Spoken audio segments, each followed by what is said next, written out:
आपने कभी सोचा है कि राजस्थान के एक छोटे से गांव खाटू में ऐसा कौन सा रहस्य छिपा है जो हर साल करोड़ों श्रद्धालुओं को वहां खींच लाता है? आखिर ऐसा क्या है उस मंदिर में जहां लोग एक सिर की मूर्ति के आगे नतमस्तक हो जाते हैं?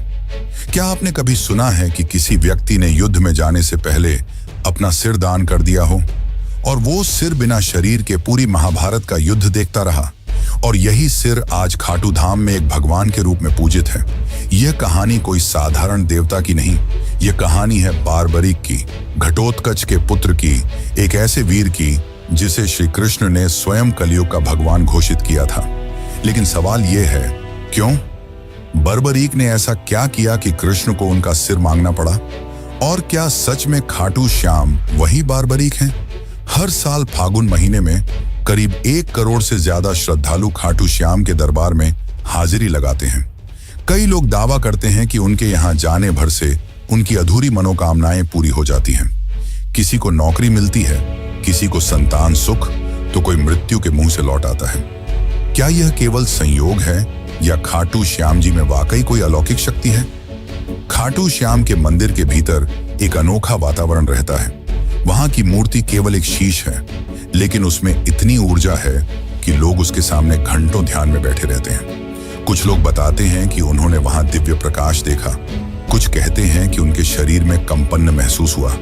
क्या यह केवल श्रद्धा है या विज्ञान की पहुंच से बाहर कोई शक्ति?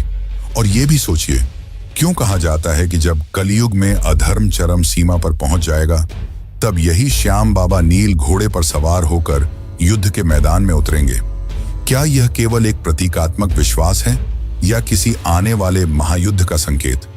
इतिहासकारों के पास इसके जवाब नहीं है और विज्ञान की भाषा यहां मौन हो जाती है। लेकिन लाखों भक्त कहते हैं, हारे का सहारा खाटू श्याम हमारा। जो भी श्याम के दरबार में आता है खाली हाथ नहीं जाता। और सबसे बड़ा सवाल, क्या आज भी खाटू श्याम मंदिर में रात को वह सिर सोता है? क्या मूर्ति में कोई चेतना है, कोई दिव्य ऊर्जा? इन सारे सवालों के जवाब आपको इस डॉक्यूमेंट्री में मिलेंगे।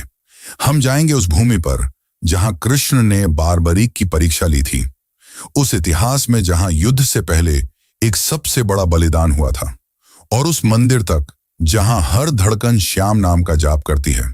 तैयार हो जाइए एक ऐसी यात्रा पर जहां आस्था, इतिहास, विज्ञान और रहस्य सब एक साथ मिलते हैं, खाटू श्याम के दिव्य और रहस्यमयी संसार में। लेकिन उससे पहले अगर चैनल पर नए हैं तो वीडियो को लाइक करके चैनल को सब्सक्राइब जरूर कर लें। ये आपके लिए तो फ्री है, पर इससे हमारी काफी मदद हो जाती है। साल 2019 की बात है। राजस्थान के सीकर जिले का एक व्यापारी दिल्ली के एक बड़े अस्पताल में जिंदगी और मौत की जंग लड़ रहा था। डॉक्टरों ने जवाब दे दिया था, अब बस चमत्कार ही बचा सकता है। घर वाले टूट चुके थे, लेकिन तभी उस व्यापारी की पत्नी ने एक फैसला लिया। वो सीधा खाटू श्याम जी के दरबार पहुंची। आंखों में आंसू, हाथ में नारियल और दिल में एक ही संकल्प, हे श्याम बाबा, अगर मेरे पति को जीवन दान मिला तो मैं हर साल आपके दरबार में सेवा करूंगी। कहते हैं अगले ही दिन उस व्यक्ति की हालत में चमत्कारी सुधार हुआ। डॉक्टर तक हैरान थे, लेकिन यह सिर्फ एक कहानी नहीं है। ऐसे हजारों किस्से खाटू धाम से जुड़े हैं, जहां विज्ञान की सीमाएं खत्म हो जाती हैं और आस्था शुरू होती है। राजस्थान की तपती रेत पर जब सूर्य की किरणें पड़ती हैं तो लगता है मानो इतिहास की कोई सुनहरी परत जाग उठी हो। इस पावन भूमि की हर सांस में कोई ना कोई गाथा बसी हुई है। इन्हीं गाथाओं में एक है खाटू श्याम की। सीकर जिले में बसे इस मंदिर को लेकर केवल श्रद्धा ही नहीं, रहस्य भी जुड़ा है। कहते हैं यह मंदिर केवल एक पूजा स्थल नहीं, बल्कि एक ऐसी जीवित गाथा है जो आपको महाभारत काल से जोड़ती है। एक ऐसे योद्धा से मिलवाती है जो युद्ध में लड़ने नहीं, सिर कटाने आया था। एक ऐसा वीर जिसने श्री कृष्ण की एक परीक्षा के लिए अपना शीश तक समर्पित कर दिया, वो भी हंसते हुए। क्या आपने कभी सुना है कि किसी का कटा हुआ सिर युद्ध भूमि देखता रहा और फिर वर्षों बाद वही सिर कलयुग में भगवान बन गया? यह वही स्थान है जहां सिर की पूजा होती है, शरीर की नहीं। जहां मंदिर के गर्भगृह में कोई सामान्य मूर्ति नहीं, बल्कि एक ऐसा सिर विराजमान है जिसे वर्षों तक जमीन के नीचे दबा रखा गया था। क्या वाकई वह कुंड जहां से यह मूर्ति निकली आज भी दिव्य ऊर्जा से भरा हुआ है। और यह कैसे संभव है कि उस कुंड में जल का स्रोत किसी को नहीं मालूम, फिर भी वह कभी सूखता नहीं? मंदिर के भीतर कुछ विशेष परंपराएं निभाई जाती हैं, जैसे निशान चढ़ाना। लेकिन क्या आपने कभी सोचा है कि ये निशान केवल एक प्रतीक हैं, या फिर इनसे जुड़ी कोई ऊर्जा वाकई काम करती है? हजारों लोग दावा करते हैं कि उन्होंने खाटू श्याम से कुछ मांगा, निशान चढ़ाया, और फिर वो चमत्कार हुआ जिसे वो खुद भी नहीं समझ सके। क्या ये केवल संयोग था या किसी अदृश्य शक्ति की कृपा? इतना ही नहीं, मंदिर से कुछ दूरी पर स्थित है एक प्राचीन शिवलिंग, जिसे औरंगजेब ने तोड़ने की कोशिश की थी। लेकिन कहते हैं जैसे ही उसके सैनिकों ने उस पर वार किया, कुछ ऐसा घटा कि पूरा लश्कर डर के मारे पीछे हट गया। आज भी वह टूटा हुआ शिवलिंग एक चेतावनी बनकर खड़ा है। पर यह कैसा भय था जो एक क्रूर शासक को भी पीछे हटा गया? मंदिर में आने वाले लोग बताते हैं कि वहां पहुंचते ही कुछ महसूस होता है। किसी को स्वप्न में दर्शन होते हैं, किसी को जीवन की सबसे बड़ी समस्या का समाधान मिलता है। और इनमें एक बात समान है, एक अदृश्य उपस्थिति, एक रहस्यमयी शक्ति जो शब्दों से परे है। क्या यह श्रद्धा की शक्ति है या उस स्थान से जुड़ी कोई प्राचीन चेतना? और शायद सबसे चौंकाने वाली बात यह है कि खाटू श्याम मंदिर के भक्त सिर्फ भारत तक सीमित नहीं, इंग्लैंड, अमेरिका, ऑस्ट्रेलिया जैसे देशों से भी लोग यहाँ निशान यात्रा करने आते हैं। यह श्रद्धा किसी भाषा, किसी जाति, किसी धर्म की मोहताज नहीं, बस एक भावना चाहिए, भक्ति। और इस भक्ति में ही छिपे हैं वो प्रश्न जो सदियों से लोगों के मन को कुरेदते आए हैं। क्या खाटू श्याम ही कलयुग के विष्णु अवतार हैं? क्या वो सच में नील घोड़े पर सवार होकर अंतिम युद्ध में उतरेंगे? क्या वो प्रतिमा सच में चेतन है? क्या श्याम बाबा आज भी भक्तों से संवाद करते हैं? क्या उनकी प्रतिमा रात में विश्राम करती है जैसे कोई जीवित सत्ता? इन सभी सवालों के जवाब आपको इस डॉक्यूमेंट्री में मिलने वाले हैं। और साथ ही हम जानेंगे कि आप कैसे खाटू श्याम की यात्रा कर सकते हैं और आपको कब यहां जाना चाहिए। यह केवल एक वीडियो नहीं, बल्कि एक यात्रा है, श्रद्धा और रहस्य की, इतिहास और चमत्कार की, और सबसे अहम उस दिव्य अनुभूति की जिसे शब्दों में नहीं बांधा जा सकता। तो आइए चलिए उस रास्ते पर जो आपको केवल एक मंदिर नहीं बल्कि एक चमत्कार से रूबरू कराएगा, खाटू श्याम का चमत्कार। बाबा खाटू श्याम का संबंध महाभारत काल से माना जाता है। वे घटोत्कच के पुत्र थे। कथा की शुरुआत होती है उस अंधकारमय दौर से जब कौरवों और पांडवों के बीच तनातनी अपने चरम पर थी। हस्तिनापुर का राजमहल राजनीति, द्वेष और षड्यंत्रों का केंद्र बन चुका था। दुर्योधन के मन में पांडवों के प्रति द्वेष दिन ब दिन बढ़ता जा रहा था। उसे यह भय सताने लगा था कि यदि युधिष्ठिर को राज्य मिला तो भविष्य में कौरवों की सत्ता समाप्त हो जाएगी और वह स्वयं एक सेवक बनकर रह जाएगा। इसी भय और ईर्ष्या ने उसे एक भयावह योजना बनाने को प्रेरित किया, पांडवों को समाप्त कर देने की योजना। भीष्म पितामह ने जब धृतराष्ट्र को युधिष्ठिर के राज्याभिषेक का सुझाव दिया, तब दुर्योधन ने धृतराष्ट्र के मन में विष भर दिया। उसने कहा, यदि एक बार युधिष्ठिर राजा बन गया तो फिर कभी यह राज्य हमारे पास नहीं लौटेगा। धृतराष्ट्र युधिष्ठिर को योग्य मानते थे, लेकिन दुर्योधन के आग्रह के सामने वह असहाय हो गए और पांडवों को वाराणावत भेजने का निर्णय ले लिया। लेकिन यह सिर्फ एक यात्रा नहीं थी, यह एक घातक जाल था। दुर्योधन ने वाराणावत में एक महल बनवाया, ऐसा महल जो बाहर से तो वैभवशाली दिखता था, लेकिन भीतर से एक अग्निपाश था। लाक्षागृह यानी वह भवन लाख, चर्बी, सूखी घास और अन्य ज्वलनशील वस्तुओं से बना था। उसका इरादा था कि एक रात जब पांडव गहरी नींद में हों, उस महल को आग लगाकर उन्हें सदा के लिए समाप्त कर दिया जाए। लेकिन नियति ने इस षड्यंत्र को असफल करने के लिए एक और योजना रची थी, और उसमें शामिल थे विदुर। उन्हें इस षड्यंत्र का आभास हुआ और उन्होंने पांडवों को गूढ़ संकेतों में आगाह किया। विदुर ने सुरंग खुदवाने वाले कारीगर को भेजा और कहा कि एक गुप्त रास्ता वन तक बनवा लिया जाए ताकि आपातकाल में जीवन बचाया जा सके। फिर वह रात आई जब पुरोचन ने महल को अग्नि के हवाले करने की योजना बनाई, लेकिन इस योजना से पहले ही भीम ने प्रतिकार किया। अग्नि वहीं फैली, लेकिन अपने साथ पुरोचन उसकी योजना और निर्दोष भीलनी को भी ले गई। उधर पांडव सुरक्षित सुरंग से निकलकर हिंडनी नदी के किनारे पहुंचे और विदुर द्वारा भेजी गई नौका में सवार होकर दूर एक घने जंगल में जा पहुंचे। और यहीं से प्रारंभ होती है एक नई कथा, एक वीर योद्धा, एक राक्षसी कन्या और एक ऐसे पुत्र की गाथा जो आगे चलकर 3 बाणों से युद्ध का रुख बदलने की शक्ति रखता था। इस जंगल में रहते थे हिडिंब और उसकी बहन हिडिंबा। हिडिंब एक नरभक्षी राक्षस था जो मानव मांस खाकर जीता था। उसने अपनी बहन को आदेश दिया कि जंगल में विचरते पांडवों को मारकर उसका भोजन तैयार करे, लेकिन नियति ने इस कहानी को कुछ और ही रूप देना तय किया था। जब हिडिंबा भीम के सामने पहुंची तो वह उसके वीर व्यक्तित्व और तेजस्विता पर मोहित हो गई। राक्षसी होते हुए भी उसके भीतर प्रेम की एक ज्योति जल उठी। भीम की रक्षा करते हुए हिडिंबा अपने भाई से विरोध कर बैठी। इससे नाराज होकर हिडिंब ने भीम पर आक्रमण किया और फिर शुरू हुआ एक घमासान संग्राम। यह युद्ध शक्ति और छल का नहीं, बल्कि धर्म और अधर्म के बीच था। अंततः भीम ने हिडिंब को परास्त कर मार गिराया। इसके बाद हिडिंबा ने भीम के सामने विवाह का प्रस्ताव रखा। पहले तो भीम ने उसे अस्वीकार कर दिया, लेकिन जब माता कुंती ने हस्तक्षेप किया और एक शर्त रखी कि विवाह के बाद संतान प्राप्ति तक ही वह साथ रहे, तो यह विचित्र विवाह संपन्न हुआ। जंगल में उनका गंधर्व विवाह हुआ और वहीं जन्म हुआ एक तेजस्वी बालक का, घटोत्कच। घटोत्कच का व्यक्तित्व भीम जैसा ही था, बलशाली, पराक्रमी और न्यायप्रिय। कालांतर में उसका विवाह दैत्यराज मुरा की पुत्री अहिलावती से हुआ और उनके 2 पुत्र हुए, अंजनपर्वा और बर्बरीक।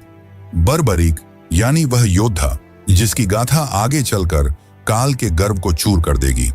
वह बालक जिसने बाल्यकाल में ही शिव की तपस्या की और उनसे 3 अमोघ बाणों का वरदान पाया, और यह वही 3 बाण थे जिनसे वह किसी भी युद्ध में संपूर्ण सेना का अंत कर सकता था। मात्र 3 बाणों से। लेकिन उसकी वीरता से भी अधिक अद्भुत थी उसकी सत्यनिष्ठा। अपनी माता से किए एक वचन ने उसे एक ऐसे मार्ग पर ला खड़ा किया जहां से इतिहास की धारा मुड़ गई। वह वचन था, मैं सदा हारे की ओर से युद्ध करूंगा। और यहीं से प्रारंभ होता है खाटू श्याम बनने की ओर उसका अंतिम सफर। घटोत्कच और अहिलावती का वह तेजस्वी पुत्र बर्बरीक बचपन से ही असाधारण प्रतिभा का धनी था। उसकी आंखों में वीरता की चमक थी और हृदय में धर्म की लौ। वह युद्ध विद्या, अस्त्र शस्त्र, नीति और तपस्या में अपराजय था। लेकिन उसकी सबसे बड़ी शक्ति थी उसकी आस्था। जब वह थोड़ा बड़ा हुआ, उसकी माता अहिलावती ने उसे एक दिव्य उद्देश्य के लिए तैयार किया। उन्होंने उसे भगवान शिव की कठोर तपस्या करने को प्रेरित किया। बर्बरीक ने तप की आग में अपने शरीर को तपाया और उसकी भक्ति से प्रसन्न होकर महादेव ने उसे 3 अमोघ बाणों का वरदान दिया। ये बाण कोई साधारण बाण नहीं थे। ये बाण ऐसे थे कि एक से लक्ष्य को चिह्नित किया जा सकता था, दूसरे से उसका संहार और तीसरे से उसे वापस बुलाया जा सकता था। कहा जाता है कि मात्र इन 3 बाणों से वह समस्त पृथ्वी की सेनाओं का अंत कर सकता था। समय बीतता गया और युद्ध का वह क्षण समीप आ गया जिसे महाभारत के नाम से जाना जाता है। कुरुक्षेत्र की भूमि पर धर्म और अधर्म आमने सामने थे। सभी योद्धा एकत्र हो चुके थे। उसी समय बर्बरीक ने युद्ध भूमि में जाने का निश्चय किया। वह युद्ध में भाग लेना चाहता था क्योंकि उसका हृदय न्याय के लिए धड़कता था। परंतु उसकी मां से लिया गया वचन अब उसके रास्ते में खड़ा था। उसने प्रण लिया था कि वह सदैव हारे हुए पक्ष की ओर से लड़ेगा। कुरुक्षेत्र जाते हुए जब वह अपने नीले रंग के घोड़े पर सवार होकर चला तो मार्ग में एक ब्राह्मण ने उसका रास्ता रोक लेता है। लेकिन वह कोई साधारण ब्राह्मण नहीं था। वह स्वयं भगवान श्री कृष्ण थे जो उसकी शक्ति और उसके निर्णय की परीक्षा लेना चाहते थे। कृष्ण ने मुस्कुराकर पूछा, वत्स, तुम कहां जा रहे हो? बर्बरीक ने उत्तर दिया, हे ब्राह्मण, मैं महाभारत के युद्ध में जा रहा हूं। मेरा कर्तव्य है कि मैं उस पक्ष के लिए युद्ध करूं जो हार रहा हो। कृष्ण ने उसकी वीरता पर संदेह नहीं किया, लेकिन उसके निर्णय से उत्पन्न होने वाले परिणामों की गहराई को समझाना आवश्यक था। उन्होंने पूछा, यदि तुम केवल हारे हुए पक्ष की ओर से लड़ोगे तो युद्ध का क्या होगा? बर्बरीक ने गंभीरता से उत्तर दिया, जहां हार होगी मैं वहां जाऊंगा और जिस ओर मैं जाऊंगा वह जीत जाएगी।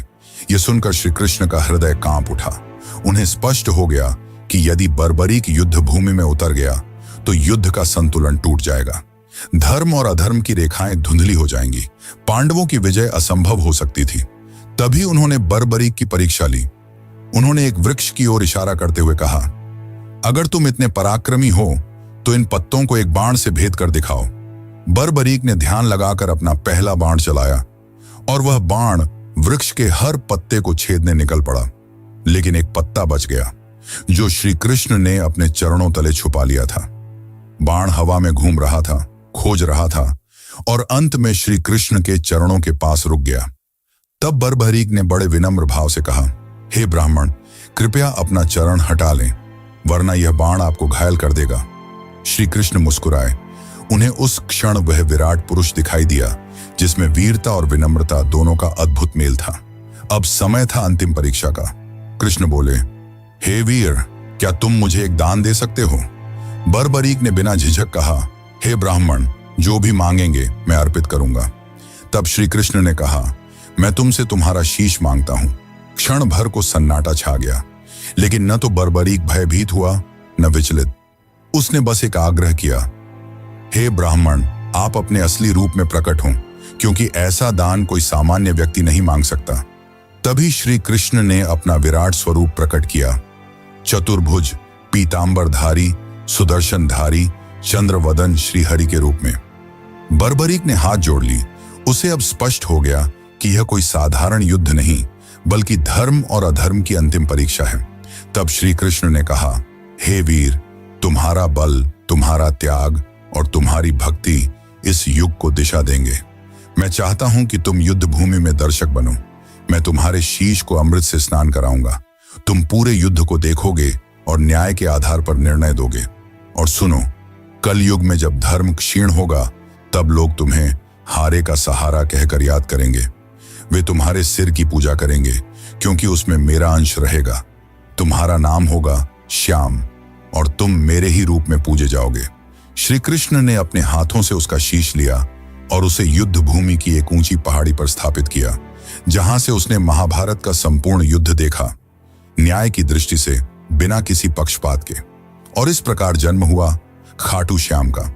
जितना ही रहस्यमयी खाटू श्याम है, उतना ही रहस्यमयी इस मंदिर का निर्माण। तो चलिए अब जानते हैं मंदिर के निर्माण की असली कहानी। खाटू श्याम मंदिर का इतिहास उतना ही गूढ़ है जितनी इसकी महिमा। जब जब कालखंड चुप रहता है, तब तब कोई स्थल, कोई घटना, कोई संकेत स्वयं बोल उठता है। और खाटू श्याम धाम का निर्माण भी एक ऐसी ही पुकार से आरंभ होता है। यह केवल ईंट और पत्थरों की रचना नहीं थी, बल्कि यह उस अलौकिक चेतना की पुनः अभिव्यक्ति थी जो कलयुग में मानवता का अंतिम सहारा बनकर अवतरित हुई। इस पावन मंदिर की नींव उस क्षण पड़ी जब राजस्थान की तपती धरती पर एक असामान्य घटना घटी। कहते हैं यह कोई मंदिर स्थल नहीं था, न ही कोई पवित्र तीर्थ, बल्कि सीकर जिले का एक साधारण सा गांव खाटू। पर एक दिन जैसे स्वयं भगवान ने उस भूमि को पुकारा हो, एक गाय चढ़ते चढ़ते एक विशेष स्थान पर पहुंची और बिना किसी कारण उसके थन्नों से दूध बहने लगा। यह घटना कोई संयोग नहीं थी, यह प्रकृति की चेतावनी थी कि उस धरती के गर्भ में कोई अलौकिक सत्य छुपा है। जैसे जैसे यह बात गांव में फैली, जिज्ञासा बढ़ती गई। ग्रामीणों ने मिलकर उस स्थान की खुदाई करने का निर्णय लिया और जब मिट्टी की परतें हटती चली गईं, तब वहां से निकला एक दिव्य सिर, एक चमत्कारी मुखाकृति जो देखने में साधारण नहीं बल्कि पूर्ण रूप से तेजस्वी और अलौकिक प्रतीत होती थी। उस सिर के साथ कोई आवाज नहीं थी, कोई शब्द नहीं थे, लेकिन फिर भी मानो उसने सबको पुकारा, एक मौन संवाद की तरह। ग्रामीणों ने उस सिर को एक सम्मानित ब्राह्मण को सौंप दिया। उन्होंने उसे अपने घर ले जाकर श्रद्धा से पूजन करना प्रारंभ किया, बिना यह जाने कि आगे क्या करना है। कई दिन बीते। पूरा गांव प्रतीक्षा में था कि अब इस दिव्यता का मार्गदर्शन कौन करेगा। तभी उस रात्रि को खाटू के तत्कालीन शासक राजा रूप सिंह चौहान को एक दिव्य स्वप्न आया, जिसमें स्वयं श्याम बाबा ने आदेश दिया कि मेरे इस स्वरूप के लिए एक मंदिर का निर्माण करो। अब मैं इस स्थान पर वास करना चाहता हूं। समय आ गया है। राजा की आंख खुली और उनके अंदर किसी और ही ऊर्जा का संचार हो चुका था। सुबह होते ही उन्होंने अपने शिल्पियों और पुरोहितों को बुलाया और उस स्थान पर एक भव्य मंदिर के निर्माण का आदेश दिया। इतिहासकार मानते हैं कि यह वर्ष 1027 ईस्वी का काल था, जब फाल्गुन शुक्ल एकादशी के पावन दिन, ठीक उसी दिन जब बाद में खाटू श्याम का विशाल मेला लगने लगा, उस दिव्य मस्तक की प्रतिष्ठा विधिवत की गई। इसके साथ ही खाटू नामक यह गांव, जिसने कभी कोई विशेष धार्मिक पहचान नहीं रखी थी, देखते ही देखते आस्था का केंद्र बन गया। मंदिर का प्रारंभिक निर्माण अत्यंत साधारण था, ईंट, चूना और सीमित शिल्पकारी के साथ, लेकिन समय जैसे जैसे बीतता गया, इसकी महिमा फैलती चली गई। लोगों ने चमत्कार अनुभव किए, बीमारियां ठीक हुईं, बंजर को संतान मिली, भटके हुए रास्ता पा गए, और इन चमत्कारों की साक्षी बनती रही वो मूर्ति जो आज भी उसी गर्भगृह में विराजती है। लगभग 7 शताब्दियों के बाद 1720 ईस्वी में जब खाटू क्षेत्र मारवाड़ रियासत के अधीन आया, तब वहां के प्रभावशाली दीवान अभय सिंह को भी खाटू श्याम बाबा ने स्वप्न में आदेश दिया। उन्होंने इस मंदिर का भव्य रूप में जीर्णोद्धार करवाया। संगमरमर की नक्काशी, सोने चांदी से अलंकृत द्वार और विशेष प्रकार के दुर्लभ पत्थरों से गर्भगृह की सज्जा की गई। यह वही मूर्ति है जो आज भी खाटू के मंदिर में स्थापित है, और मान्यता है कि यह किसी साधारण पत्थर की नहीं, बल्कि कृष्णकालीन श्याम वर्ण चित्त की प्रतीक शिला की है। मंदिर का वास्तु भी अद्भुत है। इसके शिखर पर लहराता ध्वज बाबा के उस संकल्प का प्रतीक है जो उन्होंने महाभारत युद्ध के पूर्व कृष्ण से किया था। मैं उस ओर रहूंगा जो धर्म की ओर होगा। और गर्भगृह की शांति एक ऐसी अनुभूति देती है कि मानो स्वयं श्याम बाबा आपकी सांसों की गति पढ़ रहे हों। खाटू श्याम मंदिर आज न केवल एक धार्मिक स्थल है, बल्कि एक जीवित परंपरा है। फाल्गुन मेला, लक्खी यात्राएं, निशान यात्रा, खाटू नरेश के जयकारे और वो भजन, श्याम तेरी बंसी पुकारे राधा नाम, ये सब मिलकर इस मंदिर को केवल एक स्थान नहीं, बल्कि एक आध्यात्मिक ऊर्जा का केंद्र बनाते हैं। कई विद्वान मानते हैं कि यह मंदिर इतिहास और अध्यात्म के बीच का एक जीवन संगम है। जहां सिर्फ दर्शन नहीं होते, वहां एक भरोसा जन्म लेता है कि जब कोई हारा हुआ इस दरबार में आता है, तो बाबा उसे फिर से जीवन से जोड़ देते हैं। तो जब अगली बार आप खाटू श्याम के दर्शन करें, तो सिर झुकाएं, केवल एक मन्नत के लिए नहीं, बल्कि उस त्याग के लिए जिसने युद्ध छोड़कर सेवा चुनी, और उस धरोहर के लिए जिसने कलयुग में भी भक्तों को विश्वास से जोड़े रखा। खाटू धाम में जहां एक ओर बाबा श्याम का भव्य मंदिर भक्तों की श्रद्धा का केंद्र बना हुआ है, वहीं इस स्थान का सबसे रहस्यमयी और चमत्कारिक स्थल है श्याम कुंड। यह कोई साधारण जलाशय नहीं, बल्कि एक ऐसी पवित्र सरिता है जिसे स्वयं बाबा श्याम के शीश से जुड़ा हुआ माना जाता है। मान्यता है कि जब उस दिव्य मस्तक को धरती की गर्त से निकाला गया था, ठीक उसी स्थान पर यह कुंड प्रकट हुआ, और तभी से यह कुंड केवल जल का स्रोत नहीं रहा, यह बना भक्तों की आत्मा को शुद्ध करने वाला एक अलौकिक स्नान तीर्थ। कहते हैं इस कुंड में डुबकी लगाने मात्र से जीवन भर के पाप मिट जाते हैं। श्रद्धालु जब यहाँ आते हैं तो आंखों में आंसू, हाथ जोड़कर सीने में उम्मीद और आत्मा में पश्चाताप लेकर श्याम कुंड की ओर बढ़ते हैं। हर डुबकी, हर प्रार्थना एक कहानी होती है, किसी की टूटी उम्मीद जुड़ने की, किसी की बिगड़ी तकदीर सुधरने की। कुंड का जल सदा शांत, ठंडा और निर्मल रहता है, मानो खुद बाबा श्याम उसमें समाये हों। इस कुंड को लेकर एक और बात इसे पूरी तरह रहस्य से भर देती है। आज तक कोई यह निश्चित नहीं कर पाया कि इसका जल आता कहां से है। वैज्ञानिक दृष्टिकोण से जब भी इसे परखा गया, इसकी कोई स्पष्ट जलधारा न तो ऊपर से आती दिखी, न नीचे से कोई स्रोत मिला, पर फिर भी कुंड हमेशा लबालब रहता है, और इसीलिए लोग कहते हैं कि इसका जल पाताल लोक से आता है। ये बात सुनने में कल्पना जैसी लगती है, लेकिन जब आप वहां खड़े होकर चारों ओर देखेंगे और महसूस करेंगे कि कोई स्रोत न होते हुए भी जल लगातार बना रहता है, तब एक अलौकिक सिहरन आपके भीतर दौड़ जाती है। यह कुंड अपने आप में एक मौन चमत्कार है, जो सिर्फ आंखों से नहीं, हृदय से महसूस किया जा सकता है। श्याम कुंड से कुछ ही दूरी पर स्थित है दो और पवित्र स्थल, गौरी शंकर मंदिर और गोपीनाथ मंदिर। इनमें से गौरी शंकर मंदिर के साथ जुड़ी एक कथा दिल को झकझोर कर रख देती है। यह घटना तब की है जब मुगल सम्राट औरंगजेब की सेना ने इस पावन स्थल को निशाना बनाया था। धार्मिक स्थलों को नष्ट करना उसकी नीति थी और खाटू भी उसकी लिस्ट में आ गया था। उसकी सेना जब इस मंदिर को गिराने पहुंची तो सबसे पहले शिवलिंग पर भालों से प्रहार किया गया, परंतु उस क्षण कुछ ऐसा घटित हुआ जिसे देखकर सैनिकों की रूह कांप उठी। जैसे ही भाले शिवलिंग से टकराए, वहां से रक्त की धार फूट पड़ी। यह कोई कल्पना नहीं थी। वहां उपस्थित सैकड़ों लोगों ने स्वयं अपनी आंखों से वह दृश्य देखा। यह मानो शिवजी का प्रत्यक्ष आक्रोश था जो उन्हें अपनी रक्षा के लिए जगाना पड़ा। सैनिक घबरा गए, उनके हाथ कांपने लगे और वे डर के मारे वहीं से भाग खड़े हुए। और आज भी सैकड़ों साल बीत जाने के बाद भी उस शिवलिंग पर भाले के निशान स्पष्ट रूप से देखे जा सकते हैं। वो घाव जो उस दिन धर्म की रक्षा में स्वयं भगवान ने झेले थे। इस घटना के बाद किसी भी आक्रमणकारी की हिम्मत नहीं हुई कि वह इस धाम की ओर आंख उठाकर भी देखे। राजस्थान की राजधानी जयपुर से लगभग 80 किलोमीटर दूर स्थित यह खाटू धाम आज भले ही भक्तों का तीर्थ है, पर हर ईंट, हर दीवार, हर मोड़ किसी चमत्कार, किसी त्याग और किसी पुकार की कहानी कहती है। यहाँ केवल यात्रा नहीं होती, यहाँ होता है एक आध्यात्मिक विसर्जन, जहाँ लोग अपने भूतकाल, अपने कर्म, अपने दुखों को छोड़कर वापस एक नए जीवन के साथ लौटते हैं। इस धाम तक पहुंचने के लिए अक्सर रिंग्स के मार्ग की सिफारिश की जाती है और यह रास्ता भी प्रतीक बन जाता है उस भावनात्मक यात्रा का। तो चलिए अब मैं आपको लेकर चलता हूं एक ऐसी यात्रा पर जो सिर्फ पैरों से नहीं बल्कि दिल से पूरी की जाती है। यह यात्रा है खाटू श्याम जी के दरबार की, जो आपको भीतर तक छू जाती है। मान लीजिए कि आप तय कर चुके हैं, इस बार बाबा श्याम के दर्शन जरूर करने हैं। आप सुबह सुबह अपने घर से निकलते हैं, दिल में एक अजीब सी हलचल लिए, जैसे कोई आपको खींच रहा हो। रास्ते भर हारे का सहारा बाबा श्याम हमारा की धुन जैसे हर सांस में गूंजती रहती है।